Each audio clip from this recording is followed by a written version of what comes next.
Morning बच्चों। देखो बच्चों, कोई भी जीवित प्राणी होता है उसका जो लक्षण होता है वो प्रजनन भी होता है ना।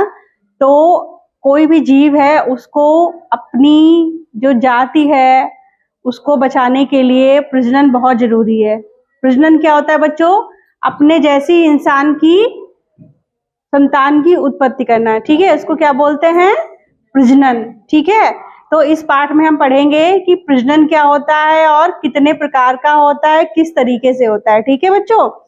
तो सबसे पहले पढ़ेंगे अलैंगिक जनन। अलैंगिक जनन मतलब होता है कि इसमें किसी प्रकार की कोई भी जनन अंग की आवश्यकता नहीं होती है, कोई भी जनन अंग नहीं होता है, उसको बोलते हैं बच्चों अलैंगिक जनन। अब अलैंगिक जनन किसमें होता है, किस तरीके से होता है, वो आप लोग पढ़ेंगे। आप लोगों ने हाइड्रा देखा है ना।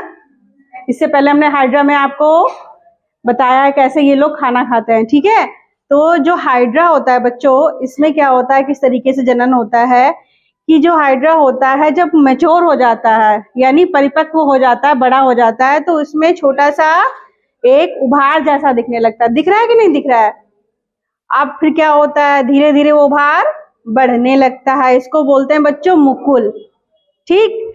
फिर क्या होता है, और जब जैसे समय बढ़ता है तो वो मुकुल जो हाइड्रा होता है, जनक हाइड्रा, जनक मतलब पिता हाइड्रा या जो जन्म देता है, उससे अलग हो जाता है और नया हाइड्रा बनता है, इसको बोलते हैं बच्चों मुकुलन।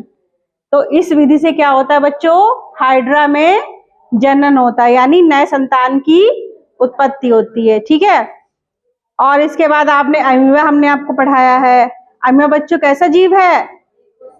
एक कोश की जीव है और सूक्ष्म जीव है ना। सूक्ष्म जीव का मतलब क्या बताया था आपको कि हम लोग अपनी नंगी आंखों से नहीं देख सकते हैं ना। तो अब इसमें क्या होता है बच्चों, जो अमीबा होता है उसमें क्या होता है बच्चों, केंद्रक होता है ना। और अब इसमें कैसे होता है, जो जैसे जैसे अमीबा क्या होता है बच्चों मैच्योर हो जाता है तो उसका जो केंद्रक होता है बच्चों वो धीरे धीरे क्या होता है, दो भागों में डिवाइड होने लगता है यानी विभाजित होने लगता है।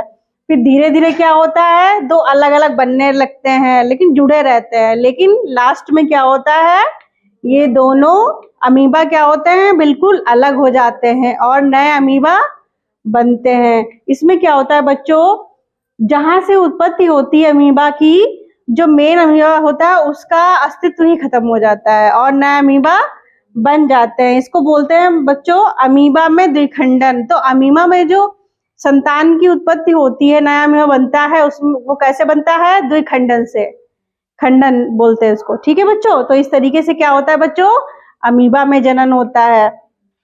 इसके अलावा जो प्लाज्मोडियम होता है बच्चों, तो मलेरिया परजीवी जिसको बोलते हैं, तो इसमें कैसे कैसे वो तो नए संतान की उत्पत्ति होती है बहुविभाजन द्वारा। इसमें जैसे केंद्रक होते हैं, इसमें देखिए इनमें बहुविभाजन के द्वारा जनन होता है, ठीक है बच्चों। तो आया आपको समझ में अलैंगिक जनन कैसे होता है?